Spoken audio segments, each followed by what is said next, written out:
আল্লাহ বলেছেন ফাইন্না মাল উসরি ইউসরা, কষ্টের পরেই আছে সুখ। কষ্টের পরেই আছে সুখ। আমাদের জীবনে সুখ বেশি, কষ্ট কম।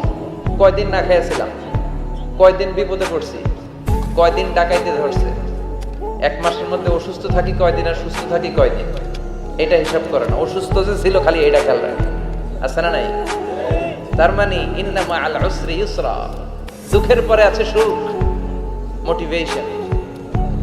প্রাণটা আবার উদ্বেলিত হয়ে ওঠে, তাই তো আসলে তো দুঃখের পরে সুখ। এজন্য কষ্ট যখন পাবেন, অসুস্থ যখন হবেন, ওইখানেও আনন্দ করবেন, কারণ সামনে আরাম আসতেছে। সুবহানাল্লাহ পড়েন। মুমিনের হারাবার কিছু নাই, দুঃখ পাওয়ার কিছু নাই। মুমিন অসুস্থ হলে অসুস্থতার মাধ্যমে তার রোগের মাধ্যমে তার গুনাহ ঝরে যায়, সে আল্লাহর কাছে প্রিয় হয়ে ওঠে। তা আমাদেরকে কেউ হারাইতে পারে?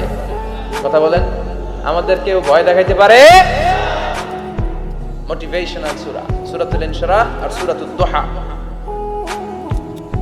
এখানে অনেক হিউজ মোটিভেশন আছে। যারা হতাশ,